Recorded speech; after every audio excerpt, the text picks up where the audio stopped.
Although your iPad could contain music, movies, podcasts and apps via wireless connection, when you need to do things like sync the media from your computer's iTunes library, add books to the iBooks application, or import photos from your computer, you must use a wired USB connection to your computer. The application you use to manage the whole thing is Apple's iTunes. Let's take a look at how the iPad is reflected in iTunes. After you have connected the iPad to your computer using a USB cable, by default iTunes should launch when you attach the iPad. If it doesn't, launch it. If you haven't plugged your iPad into your computer for a day or so, iTunes will back it up. In iTunes source list, you should see the iPad listed under the Devices heading. Select it, and the iPad Summary tab fills the window. You can rename your iPad by clicking on the iPad's name in the source list and then entering a new name.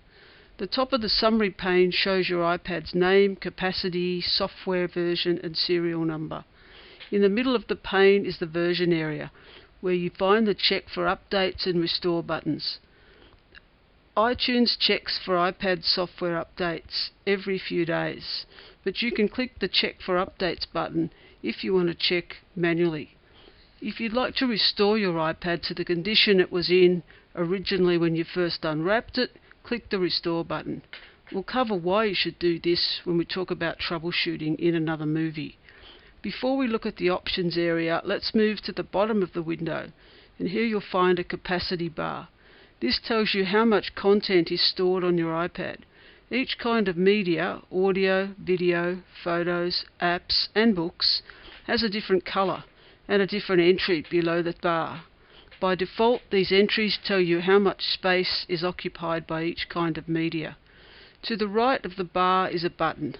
If you haven't made any changes to the way you'll sync your iPad, this button will read Sync.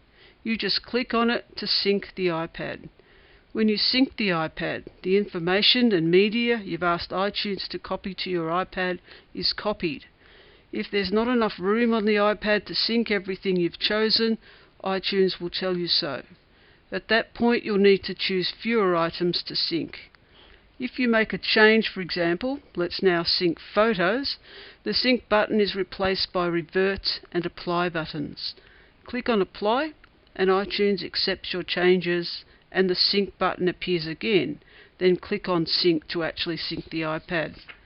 For now, let's move on to the options area in the summary tab. Open iTunes when this pad is connected is on by default. It means that when you plug in your iPad, iTunes will launch if it's not currently running. I like this option on. But if you normally charge your iPad by plugging it into your computer and get tired of iTunes launching, then switch this option off. Sync only checked song and videos is useful for selecting just the media you want to sync to your iPad. For example, if there's one track in an album that you absolutely hate, you can enable this option and then uncheck the box next to that track. When iTunes syncs that album to the iPad, it will leave out the unchecked track. The iPad can play both standard definition and high definition videos, though it scales down HD videos so that they don't actually play at a high definition resolution.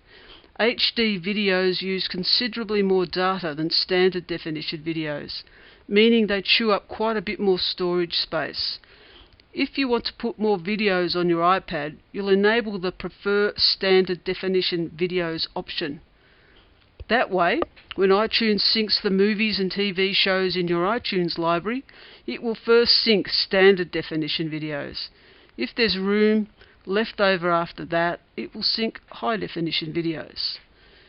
The Convert Higher Bitrate to 128 kilobits per second AAC option is another way to save space on your iPad. The higher bitrate an audio file has, the larger the file. This option will take AAC audio files, which is the audio format used by the iTunes Store, that have a higher rate, 256 kilobits per second for example, and convert them to 128 kilobits per second. Using this option, you can pack more music on your iPad.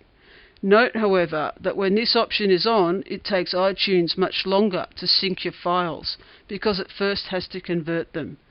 You can ask iTunes to sync music and videos to your iPad in a variety of ways.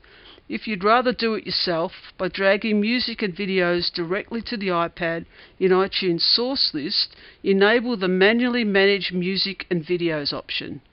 At the bottom is the Configure Universal Access button. This contains settings that help those with disabilities use the iPad, and this will be discussed in a later movie. The Encrypt iPad Backup option. When you restore an iPad with the Restore button, we spoke about that earlier, you're prompted to choose a backup file. If other people have access to your computer, you may not want them to restore their iPads with your backup file. To prevent them from doing this, you could encrypt your iPad backups. Enable this option, click Change Password, and enter and verify a password for your backup. Later, when you want to restore your iPad, you need to enter this password.